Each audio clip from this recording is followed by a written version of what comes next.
From just being inside the house, making a dance viral trend, we had no idea. Now we're here. Of course.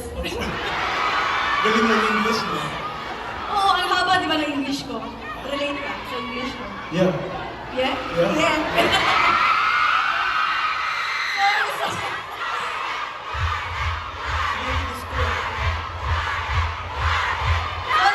Sorry. May message pala ako kay Jaren.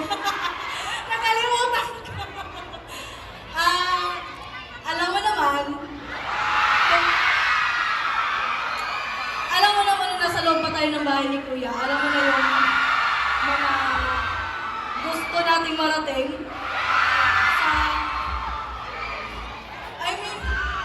sa kanyang individual na pangarap. And happy ako kasi, di ba dati, pangarap mo lang na makakanta sa mga ganito, mga concert, and then, look at now!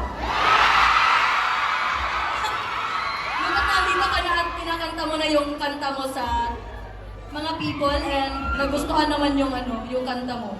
Gusto ko yung mo ha, yung MIMS, Make It Make Sense.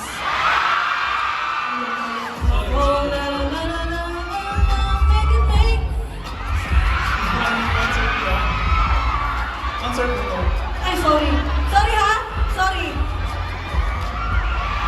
Huwag ka mag-alala sa susunod pag ako nagaganto. I-guess kita. Sure. Well, my message for you, it's crazy how we're here now. We didn't think we'd ever get here. But thank you so much for that. I'm always gonna be supporting you.